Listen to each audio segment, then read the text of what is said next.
हिंदू धर्म के कुछ संप्रदाय पूरी सृष्टि और उसकी ब्रह्मांडीय गतिविधि को 3 देवताओं के प्रतीक के रूप में देखते हैं, जो हिंदू त्रिमूर्ति का गठन करते हैं: ब्रह्मा निर्माता, विष्णु पालनकर्ता और शिव संहारक। पौराणिक कथाओं के अनुसार संपूर्ण विश्व के निर्माण से पूर्व दूध का केवल एक सफेद समुद्र मौजूद था, जिसे क्षीर सागर कहा जाता है। क्षीर सागर पर तैरता एक कमल का फूल था, जिसकी फीकी गुलाबी पंखुड़ियों के भीतर सो रहे थे विश्व के निर्माता भगवान ब्रह्मा।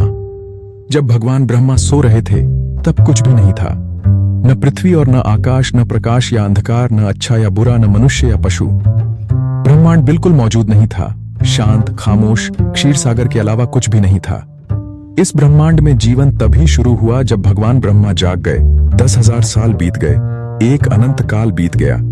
लेकिन जब अचानक क्षीर सागर की शांत सतह कांपने लगी, तब भगवान ब्रह्मा ने अपनी आंखें खोली थीं। जब उन्होंने अपने चारों ओर देखा और कुछ नहीं पाया, उन्हें काफी खाली और अकेलापन महसूस हुआ। उनकी आंखों में बड़े बड़े आंसू छलक पड़े। जब वे आंसू क्षीर सागर में गिरे तो उन्होंने पृथ्वी का रूप लिया, और जिन आंसुओं को ब्रह्मा जी ने पहुंच दिया वे वायु और आकाश बन गए। फिर वे खड़े हुए और स्वयं को तब तक खींचा जब तक उनका शरीर ब्रह्मांड नहीं बन गया। वह बाईं ओर फैले और आकाश में सूर्य, चंद्रमा और सभी सितारों का निर्माण किया।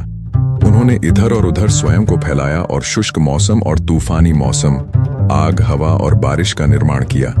और फिर उन्होंने देवताओं को बनाया। सबसे पहले उन्होंने प्रकाश के देवता की रचना की।